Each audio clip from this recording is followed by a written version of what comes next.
Are you ready for a tale that's a little bit spooky, a little bit silly, and a whole lot of fun?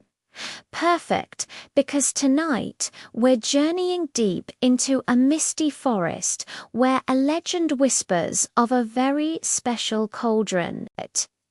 They say that on one spooky night every year, when the moon is full and bright, the ancient black cauldron begins to bubble all by itself. What's inside, you ask? Well, that's a secret known only to the wisest witches of the woods.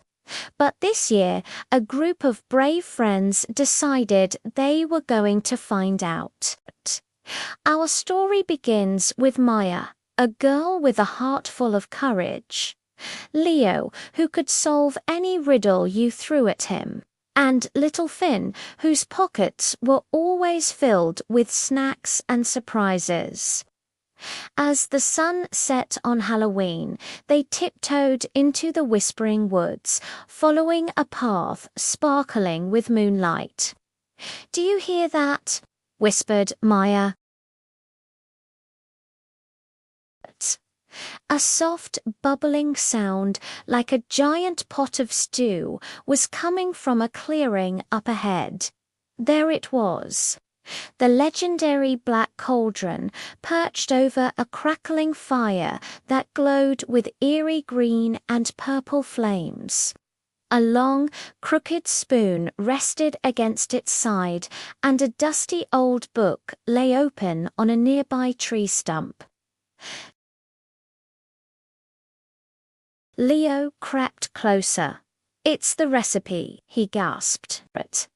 The book was filled with strange drawings, a pinch of stardust, a drop of morning dew, and a giggle from a ghost. This was no ordinary brew. The friends decided they had to try and finish the potion. Maya carefully added a handful of shimmering dust she found in a pouch.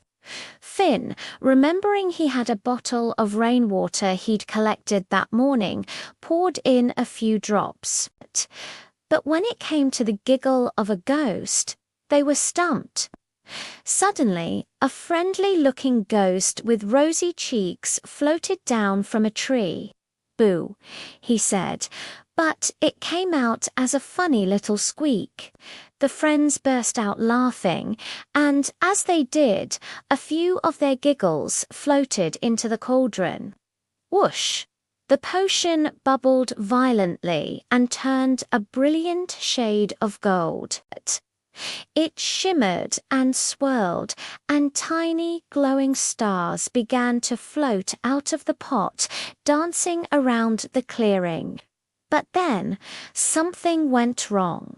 The cauldron started to shake and rumble, and the potion began to overflow, turning everything it touched into wobbly jelly.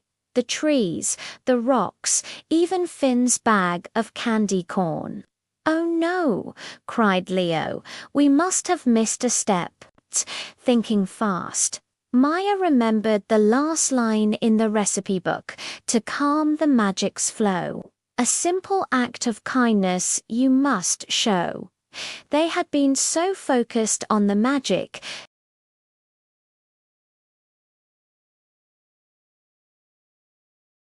they'd forgotten the most important ingredient. Looking at each other, they knew what to do. They joined hands, forming a circle around the wobbly, jiggly mess. They thought about how much they cared for each other and how they were always there to help one another. They focused all their happy, friendly thoughts on the cauldron. Slowly, magically, the wobbling stopped. The jelly turned back into trees and rocks, and the cauldron settled down, its golden brew now calm and sparkling. The friendly ghost gave them a little wave. They had done it. Not with powerful spells, but with the magic of their friendship. They learned that the greatest power of all wasn't in a mysterious potion, but in being brave, working together, and being kind to one another. And as they walked home under the starry sky, they knew it was a Halloween adventure they would never ever forget. I hope you enjoyed our spooky, magical story. What kind of adventure would you go on with your friends? If you loved our tale, please give this video a big thumbs up. Subscribe to our channel and ring that little bell so you don't miss our next story time. Thanks for watching and see you on our next adventure. Bye bye.